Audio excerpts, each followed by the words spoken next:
¿Sabías que este edificio no tiene piso 13? ¿Cómo que no tiene? Es un edificio de 27 pisos, claro que tiene. Cuenta los botones del elevador cuando subes. 1, 12, 14, ¿dónde está el 3? Hay una regla en mi trabajo que nadie me explicó el primer día. Si recibes una llamada del interno 1300, no contestes. Simplemente deja que suene hasta que pare. No importa cuánto tiempo dure. No importa si tu supervisor te grita por ignorar una llamada, no la contestes. Yo lo descubrí de la peor manera posible. Mi nombre es Daniel Cortés y trabajo en un call center en Santa Fe, Ciudad de México. Es uno de esos edificios corporativos gigantes de vidrio y acero, 27 pisos de oficinas donde trabajan miles de personas durante el día, pero en la noche, de 10 de la noche a 6 de la mañana, solo quedamos nosotros, el turno nocturno del call center del piso 12. Somos 40 personas encerradas en un piso enorme con cubículos hasta donde alcanza la vista, atendiendo llamadas de clientes gringos que tienen problemas con su internet. Ellos no saben que les contestan desde México. Nosotros fingimos que nos llamamos Dave o Sara y que estamos en Omaha, Nebraska. El trabajo es una mierda, no voy a mentir. Te pagan 9,000 pesos al mes por arruinarte el ritmo circadiano y escuchar a gente grosera que te grita porque su Netflix no funciona. Pero necesitaba el trabajo. Las rentas en la Ciudad de México están carísimas y acababa de mudarme desde Puebla. Llevo 3 meses aquí. Los primeros 2 fueron normales. Bueno, tan normal como puede ser trabajar cuando todo mundo duerme. Aprendes a vivir al revés. Desayunas cuando la gente cena, duermes cuando todos trabajan. Tus amigos dejan de invitarte a cosas porque siempre estás trabajando los viernes y sábados en la noche. Pero hace 3 semanas algo cambió. Todo empezó con Mónica. Mónica era una de las veteranas del turno. Llevaba 5 años en el call center nocturno, lo cual es un récord, porque la mayoría aguanta máximo 6 meses antes de renunciar o pedir cambio de turno. Era una mujer de unos 35 años, pelo corto, siempre con una chamarra porque decía que el aire acondicionado le pegaba directo. Nos llevábamos bien. A veces en el break de las 3 de la mañana compartíamos un cigarro en la azotea del edificio, viendo las luces de la ciudad y quejándonos de los clientes mamones. Fue en uno de sus breaks cuando me contó sobre el piso 13. ¿Sabías que este edificio no tiene piso 13? Me dijo, exhalando humo hacia el cielo oscuro. ¿Cómo que no tiene? Respondí. Es un edificio de 27 pisos. Claro que tiene. Cuenta los botones del elevador cuando subas. Al día siguiente lo hice. Entré al elevador de la planta baja y conté los botones. 1, 2, 3, 4, 5, 6, 7, 8, 9, 10, 11, 12, 14, 15, 16. No había botón del piso 13. Se lo comenté a Mónica en el siguiente turno. ¿Ves? Te dije. Oficialmente no existe. Es una superstición gringa, ¿sabías? En muchos edificios en Estados Unidos se brincan el piso 13. Pero el chiste es que el piso sí existe físicamente. Solo que está vacío. ¿Vacío de qué? De todo. Sin oficinas, sin gente. Solo un piso de concreto vacío entre el 12 y el 14. ¿Y para qué sirve? Mónica me miró con una expresión extraña, como si quisiera decir algo pero no se atreviera. No sé, pero a veces llaman de ahí. ¿Qué? ¿Cómo van a llamar si está vacío? del interno 1300. Piso 13, extensión 0. Me reí. Estás tratando de asustarme, ¿verdad? Como broma de novato. No es broma, Daniel. Si algún día recibes una llamada del 1300, no la contestes. Solo déjala sonar. ¿Y qué pasa si la contestas? No me respondió. Solo apagó su cigarro y volvió al piso. Esa fue la última vez que hablé con Mónica. 2 días después, un jueves a las 2:47 de la madrugada, su teléfono sonó. Yo estaba a 3 cubículos atrás, pero pude ver su pantalla de computadora. El caller ID decía interno 1300. Vi cómo Mónica se quedaba paralizada mirando el teléfono.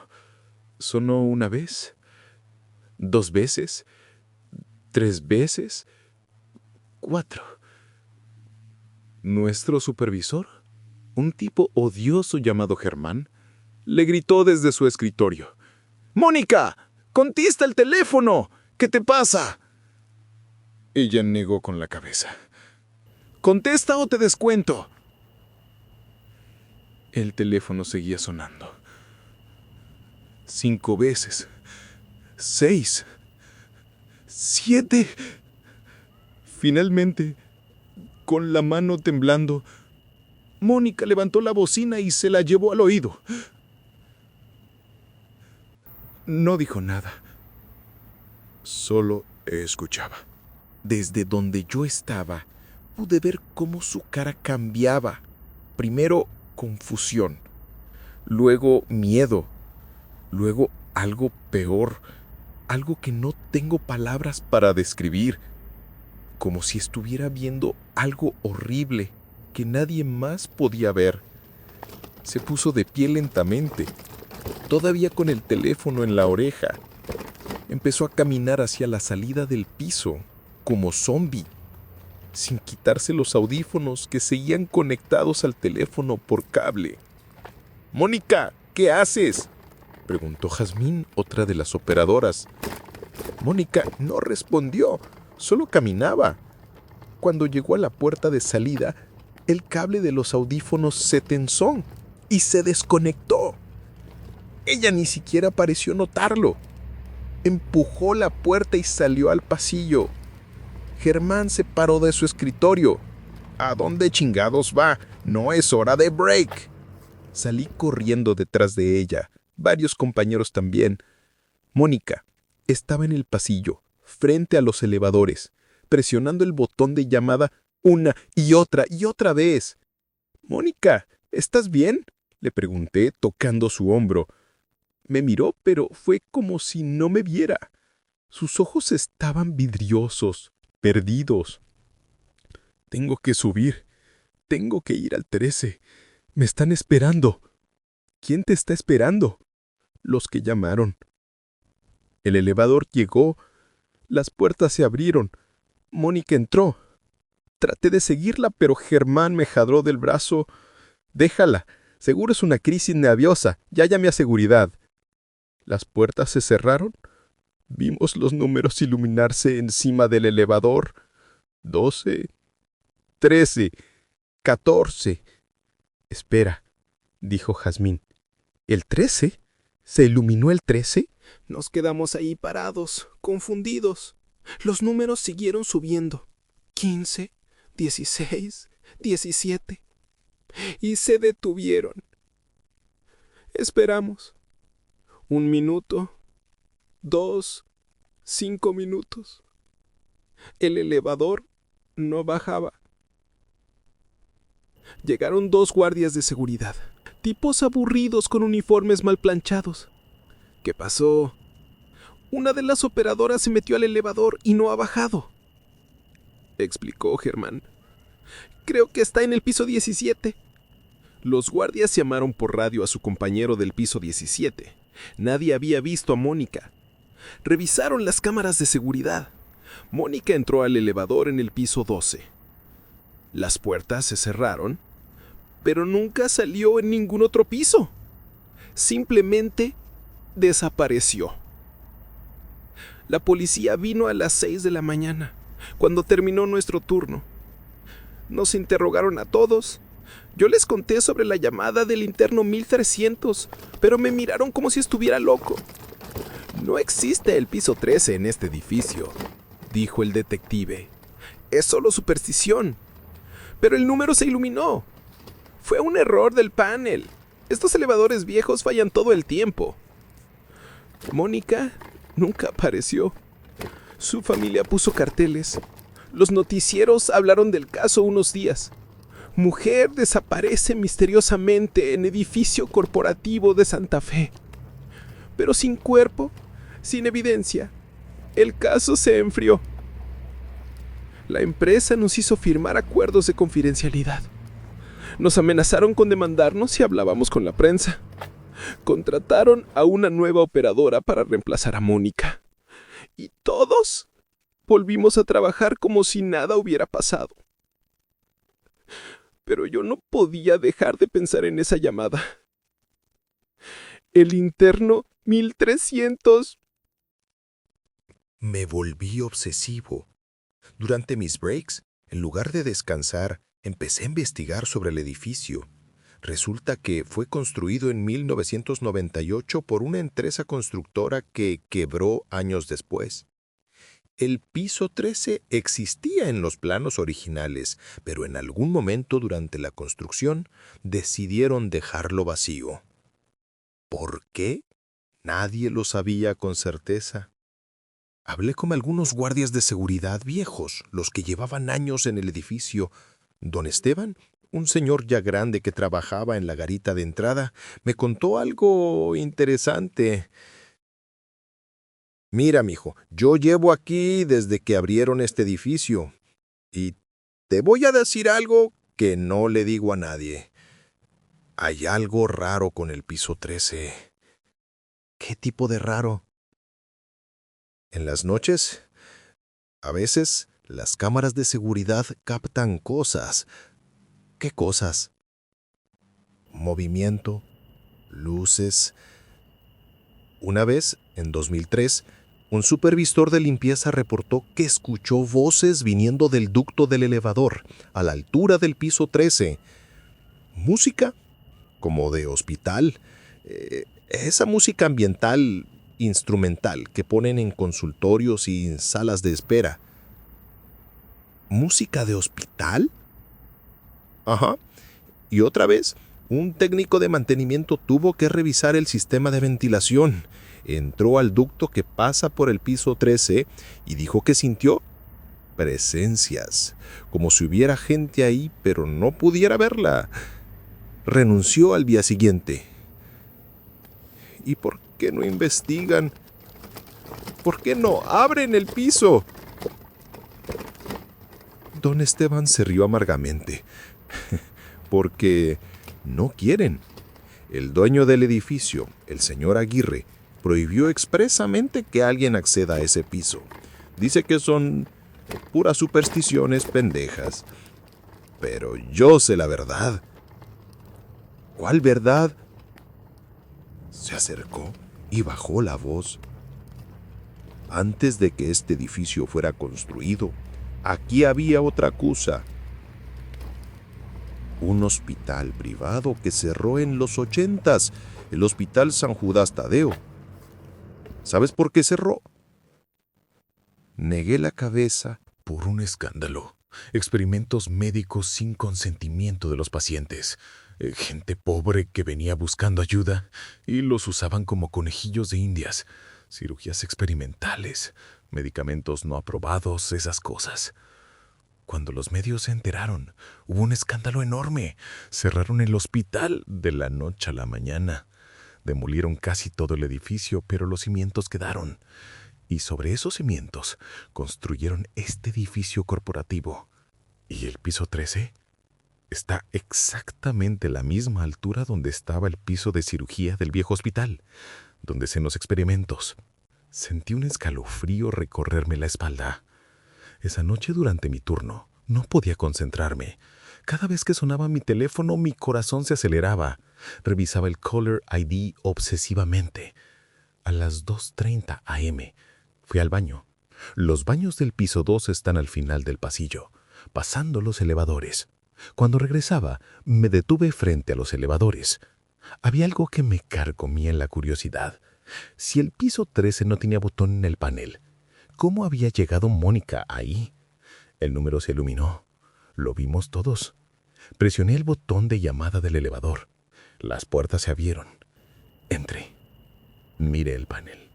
Los botones del 1 al 27. Saltándose el 13. Pero entonces noté algo.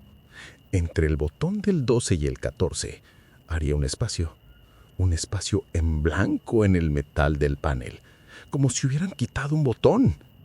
Pasé mi dedo por ese espacio. Estaba liso. Pero cuando presioné, se hundió. No era un botón visible, era un botón fantasma, oculto en el mismo metal del panel. El elevador se cerró y empezó a moverse. No, susurré, presionando desesperadamente el botón de abrir puertas. No funcionaba. Los números se iluminaron. 12, 13. El elevador se detuvo. Al principio pensé que era un error, que el elevador me había llevado al piso 12 o al 14 por accidente. Pero cuando salí y miré alrededor, supe que estaba en otro lugar. Era como estar en una fotografía antigua. El pasillo frente a mí era idéntico en estructura al del piso 12, pero todo estaba diferente. Las paredes no eran blancas modernas, eran de un color verde agua deslavado. El piso no era de alfombra corporativa, era de linóleo viejo con patrones de los años 70. Y olía. Dios, cómo olía. A desinfectante, a alcohol, a ese olor particular de hospital que es imposible confundir. Había luces fluorescentes en el techo, pero parpadeaban con ese zumbido eléctrico enfermizo. La mitad estaban apagadas, creando un patrón de luz y sombra que hacía todo más inquietante. Me quedé parado ahí, con el elevador todavía abierto detrás de mí, debatiendo si en entrar o volver. Entonces escuché la música.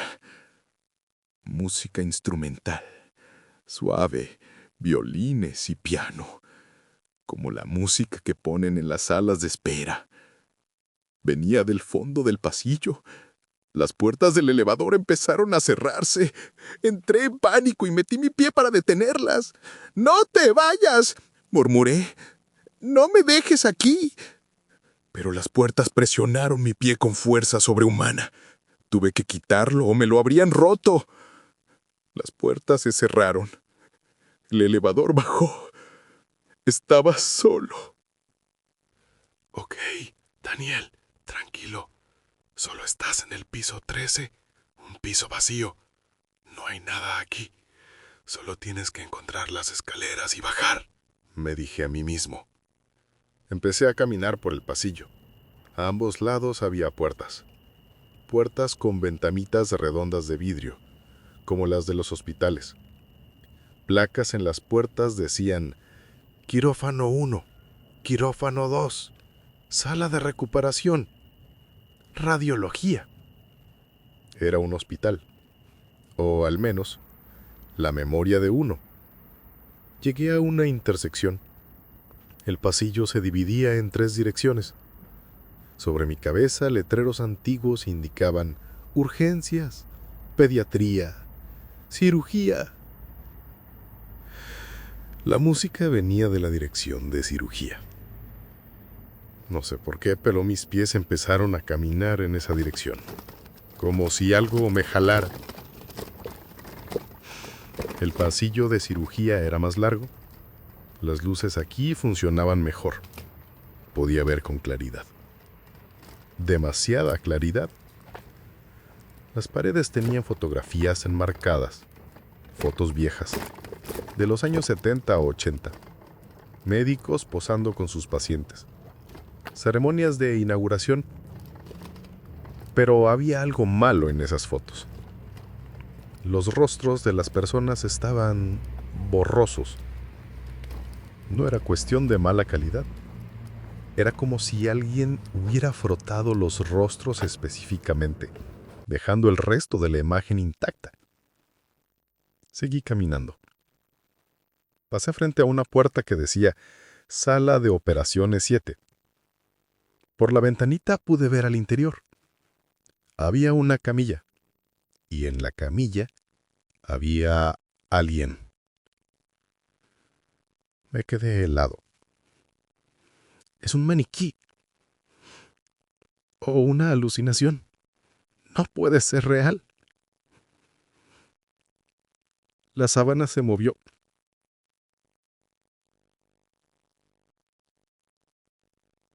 Como si la persona debajo respirara. Salí corriendo de ahí. Corrí sin mirar atrás, desesperado por encontrar una salida.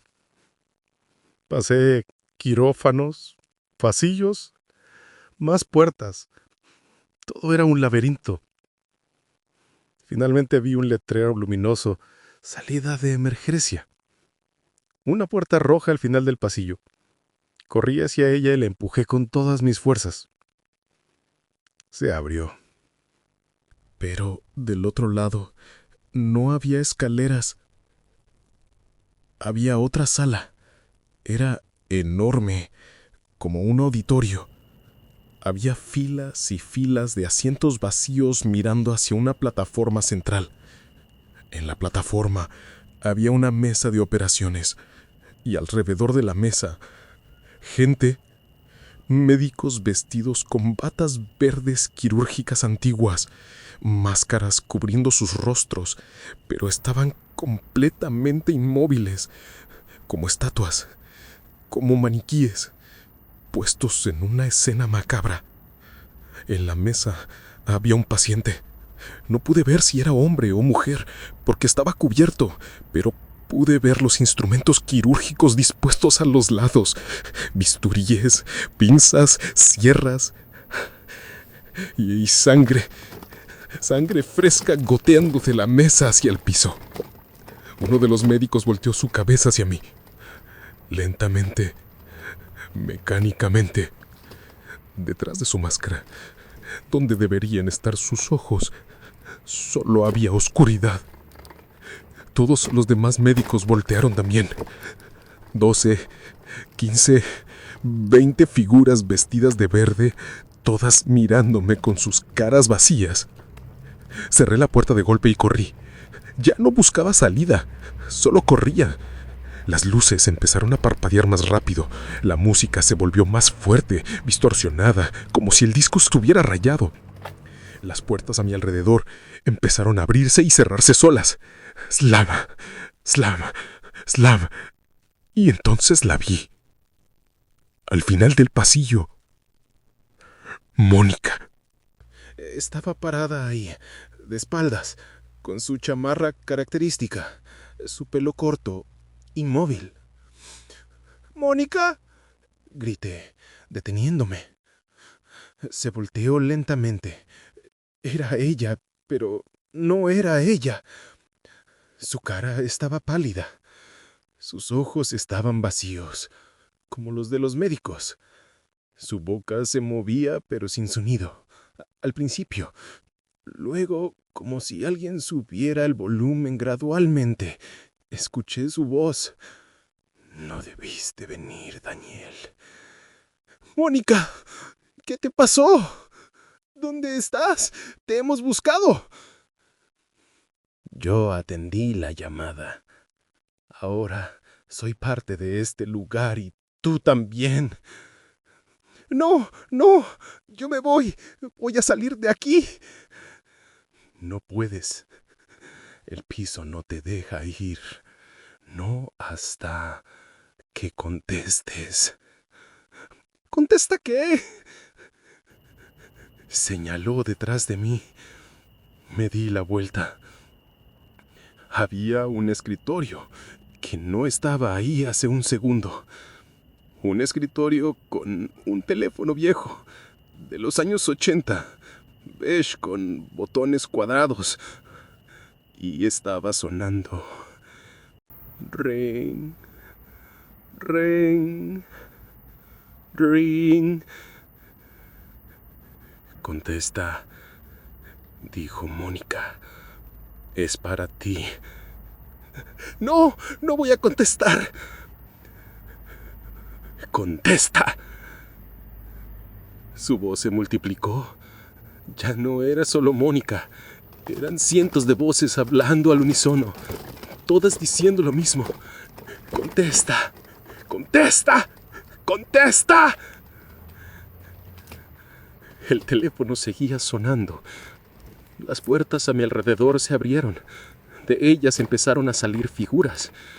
Médicos, enfermeras, pacientes en batas de hospital, todos con las caras borrosas o vacías, todos caminando hacia mí lentamente. Contesta. Estaba rodeado. El teléfono sonaba y sonaba. Con manos temblorosas, me acerqué al escritorio. Levanté la bocina. La acerqué a mi oído. Al principio solo era estática, luego una voz, distorsionada, metálica, como si viniera de muy lejos o de muy profundo. Gracias por llamar al Hospital San Judas Tadeo. Su llamada es muy importante para nosotros. Por favor, no cuelgue. Música de espera. Esa misma música instrumental que había estado escuchando. 20 segundos, 30, 40. Las figuras alrededor mío se habían detenido, esperando. La música se cortó abruptamente. Lo estamos comunicando con el doctor Aguirre. Por favor, permanezca en la línea. ¿Aguirre? El dueño del edificio. Más estática. Luego una voz diferente, humana, de un hombre mayor. Buenas noches, señor Cortés. ¿Cómo sabe mi nombre? Sabemos todo sobre nuestros pacientes. Usted llamó a nuestro servicio de emergencia. ¿Cuál es su urgencia médica? Mi mente estaba en blanco. No sabía qué decir. Yo no tengo ninguna urgencia. Solo quiero irme. Silencio al otro lado de la línea. Luego una risa vacía. Oh, pero si tiene una urgencia, señor Cortés, todos nuestros pacientes la tienen. Algunos solo no lo saben todavía. No soy su paciente. ¡Déjeme ir! ¿Sabía usted que tiene un problema cardíaco congénito? Una pequeña irregularidad. No ha causado síntomas todavía, pero eventualmente lo hará. Quizás en 5 años, quizás en 10, quizás mañana. Es una bomba de tiempo en su pecho. Sentí que mi corazón se aceleraba. ¿Cómo podía saber eso? Nunca me habían diagnosticado nada, pero ahora que lo mencionaba, sentía un dolor en el pecho. O lo estaba imaginando. ¿Puedo arreglarlo?, continuó la voz. Puedo garantizarle que nunca tendrá un problema cardíaco. Puedo garantizarle que nunca se enfermará, que nunca morirá de enfermedad. Solo tiene que quedarse, convertirse en paciente permanente del San Judas Tadeo. ¿Qué significa eso? Significa que usted vivirá aquí, en el piso 13, donde el tiempo no pasa, donde la muerte no puede alcanzarlo. Junto con todos nuestros otros pacientes. Mónica entiende. Ella lo eligió. Ahora es su turno. Mira alrededor. Todas esas figuras eran pacientes, gente que había aceptado la oferta. ¿Y si rechazo? Otra risa. Nadie rechaza, señor Cortés. Porque si rechaza, el piso lo deja ir, pero se lleva algo con usted. Una enfermedad, un padecimiento, algo que garantice que eventualmente regrese, que nos busque, que nos necesite. Y cuando lo haga, cuando esté desesperado, cuando el dolor sea insoportable, llamará de nuevo y entonces no habrá opción. Se quedará para siempre. Eso es una locura. Ustedes no pueden. Señor Cortés, necesito que tome una decisión. ¿Acepta convertirse en paciente permanente? Diga sí o no. El dolor en mi pecho se intensificó. Sentí que no podía respirar. ¿Era real o era miedo? Pensé en mi familia, en mi hermana en Puebla, en mi sobrina que apenas cumplió 2 años, en los planes que tenía, estudiar, conseguir un mejor trabajo, vivir mi vida. No, grité, no acepto. Déjeme ir. Silencio. Luego,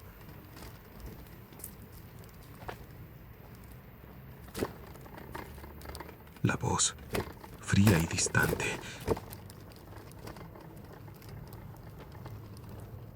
Como desee. Que tenga un buen día, señor Cortés. Esperamos su próxima llamada. La línea se cortó. Colgué el teléfono. Las figuras alrededor mío empezaron a desvanecerse como humo. Las paredes temblaron. Las luces parpadearon violentamente.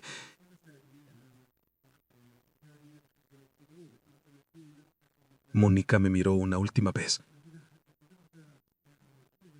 Volverás, susurró. Todos huelgan. Y desapareció.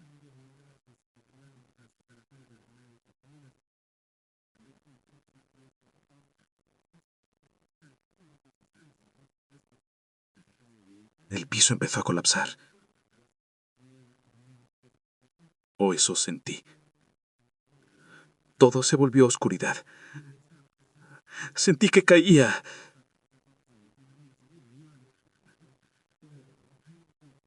Y luego... nada. Desperté en el piso 12, en el pasillo, frente a los elevadores. Jazmín estaba parada sobre mí, asustada. Daniel, ¿qué haces en el suelo? ¿Estás bien? Yo... ¿Qué pasó? Te estaba buscando.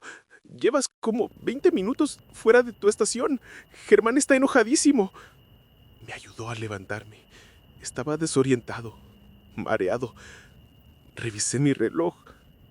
3:05 a.m. La última vez que había visto la hora era 2:30 cuando entré el elevador. Solo habían pasado 35 minutos. Sentía que habían sido horas. Volví a mi cubículo. Germán me dio una advertencia por abandonar mi puesto. No le conté nada. No me habría creído. El resto del turno pasó sin incidentes. Pero no podía dejar de pensar en las palabras del doctor Aguirre. Se lleva algo con usted. Durante la siguiente semana empecé a sentirme mal.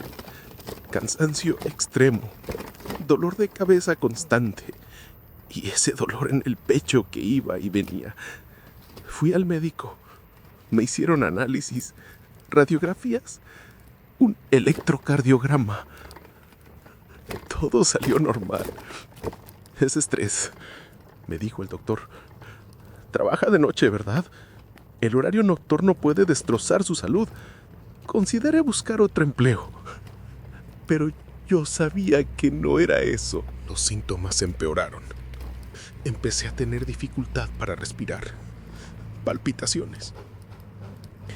Un médico particular sugirió un estudio más profundo. Un cateterismo cardíaco. Pero mi seguro no lo cubría. Costaba 80,000 pesos. No tenía ese dinero. Una noche, desesperado, incapaz de dormir por el dolor, hice algo que juré que nunca haría. Marqué el interno 1300 desde mi celular. No sé cómo. No debería ser posible marcar internos de un edificio desde mi celular personal. Pero mis dedos se movieron solos, como si tuvieran voluntad propia. 1300. Presioné llamar. El teléfono marcó. Escuché los tonos. 1, 2, 3 veces. Casi cuelgo. Pero entonces respondieron. Hospital San Judas Tadeo. ¿En qué podemos ayudarle? Era una recepcionista. Sonaba profesional, amable. Colgué inmediatamente, con las manos sudando. Eso no fue un sueño. El piso 13 no fue un sueño, era real. Todo era real. Desde ese momento, los síntomas mejoraron. La presión en el pecho disminuyó. El cansancio se fue. Fue como si algo tuviera misericordia de mí por no haber aceptado el trato. Pero la advertencia estaba clara. Voy a morir de problemas cardíacos. Quizá pronto. Quizá en años. Y cuando me esté muriendo, cuando esté desesperado, cuando el dolor sea insoportable y sienta que me estoy ahogando, voy a pensar en esa oferta. Voy a recordar que existe un lugar donde nunca envejeceré, donde nunca sufriré, donde viviré para siempre en la eternidad del piso 13. Y quizá, solo quizá, voy a marcar de nuevo. Hace 2 semanas encontraron a Jazmín inconsciente en el patio del edificio. Había caído desde el piso 14, pero sobrevivió. Apenas. Está en coma. Los médicos dicen que su cuerpo tiene signos extraños, como si hubiera estado en un estado de suspensión.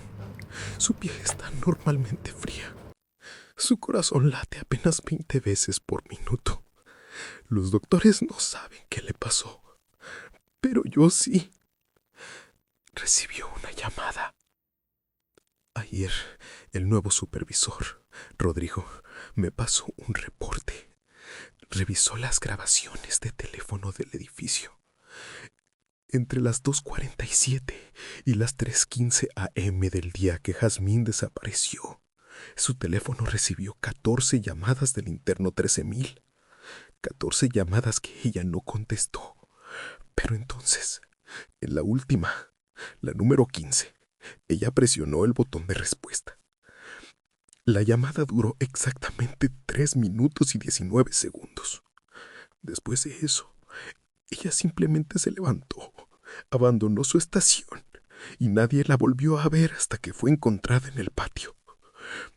Debe ser un error del sistema, dijo Rodrigo, descartando el reporte. Pero yo sé que no es error. Es que el piso 13 quiere más pacientes. Ahora cada noche cuando llego a trabajar, todos nos miramos. Somos 40 operadores. Y cada noche, sin falta, alguien recibe una llamada del interno 1300. Algunos la contestan, otros no. Pero es solo cuestión de tiempo. El piso es paciente. Es persistente. Seguirá llamando hasta que consiga a quien quiera. La semana pasada renuncié. Dije que era por estrés, que necesitaba cambiar mi ritmo de sueño. Mi ex jefe, Germán, casi me ruega que me quede. Dijo que podría darme un aumento, que podría ponerme en el turno de día. Por favor, Daniel, necesitamos gente confiable. El turno de noche necesita gente que aguante. Casi acepto. El aumento era considerable. Necesitaba el dinero. Mi familia depende de mí. Pero entonces recordé el piso 13. Recordé esa voz diciéndome que todos vuelven. Conseguí un trabajo en otro call center, en un edificio diferente. Turno de día, sin piso 13. Debería estar contento. Debería estar a salvo. Pero anoche recibí un mensaje de un número desconocido. No tenía palabras, solo números. 1, 3, 0, 0. Y esta mañana me desperté sin poder respirar. El dolor en mi pecho había regresado, mucho más fuerte que antes. Llamé al médico de emergencia. Me tomó un electrocardiograma en su consultorio. Sus ojos se abrieron con preocupación. Señor Cortés, tiene que ir a un hospital, inmediatamente. Su corazón está mostrando signos de irregularidad severa. ¿Qué tipo de irregularidad? No lo sé. Es como si no terminara de desarrollarse correctamente. Como si faltara algo importante. Nunca había visto algo así. Colgué una tomografía en su consultorio. En la imagen de mi corazón, entre las cámaras, había una sombra que no tenía explicación médica. Parecía como si alguien hubiera puesto algo ahí dentro de mí. Algo que no pertenece a un cuerpo humano. Algo que crece. Ayer recibí otra llamada del desconocido, pero esta vez había sonido. Una respiración. Alguien esperando al otro lado de la línea. ¿Quién eres?, pregunté. Soy Mónica, respondió una voz que reconocí instantáneamente. El doctor Aguirre te envía un saludo. Dice que tu cita está confirmada. Cuando mueras, vivirás con nosotros en el piso 13 para siempre. Colgué, pero sé que no importa. He estado viendo cosas, sombras en mi habitación. Una puerta donde antes no había. Un elevador en la esquina de mi sala que aparece cuando me duermo. Ayer mi hermana vino de visita. Vi cómo miraba mi pecho. ¿Estás bien?, preguntó. Veo que estás teniendo dificultad para respirar. Estoy bien, mentí. Pero ella notó algo. Cuando me dio un abrazo, se quedó helada. Tu corazón, susurró. ¿Qué le pasa a tu corazón? No late normal. Me preocupa que el piso 13 quiera más que solo a mí. Me preocupa que vengan por mi familia. Hace 2 horas recibí una llamada. Un número que reconocía. La constructora que está demoliendo el edificio del call center. Dijeron que encontraron algo durante la demolición del piso 13. Encontraron esqueletos. Docenas de ellos, enterrados en las paredes, en el cemento, en los ductos de aire. Esqueletos que tienen más de 40 años, según los forenses. Pero algunos tienen menos de una semana de haber sido enterrados. Mónica está entre ellos. La identificaron por sus registros dentales. Los detectives están investigando. Hablan de un criminal serial que supuestamente opera en el hospital antes de que cerrara.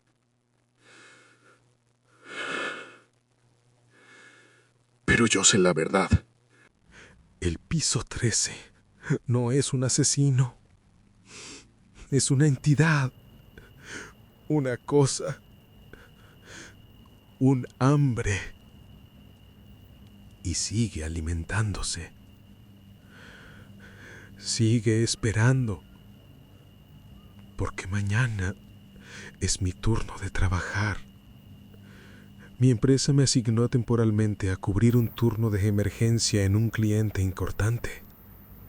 El cliente es una empresa con oficinas en Santa Fe. Turno nocturno. Piso 12.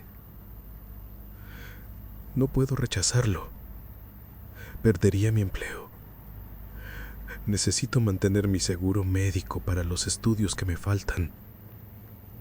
Así que mañana voy a entrar a ese edificio nuevamente. Voy a subirme a ese elevador. Y sé exactamente qué pasará. Presionaré ese botón invisible. Subiré. Y esta vez voy a aceptar. Porque el dolor es insoportable. Y la promesa de paz eterna, de no sufrir más, de vivir en la eternidad del piso 13 junto a Mónica y todos los demás, suena mejor que morir. Suena mejor que vivir. Así que mañana, cuando el elevador llegue al piso 13, cuando las puertas se abran, cuando ese pasillo familiar aparezca frente a mí, voy a sonreír y voy a caminar hacia la sombra, porque sé que al otro lado el doctor Aguirre me estará esperando con un uniforme blanco y una sonrisa que no tiene fin. Si esta historia te puso los pelos de punta, no olvides darle like y suscribirte para más relatos que te mantendrán despierto por la noche. Y si alguna vez has tenido un encuentro que no puedes explicar, déjalo en los comentarios. Tal vez no estés tan solo como crees. Buenas noches y cuidado con lo que acecha en el bosque.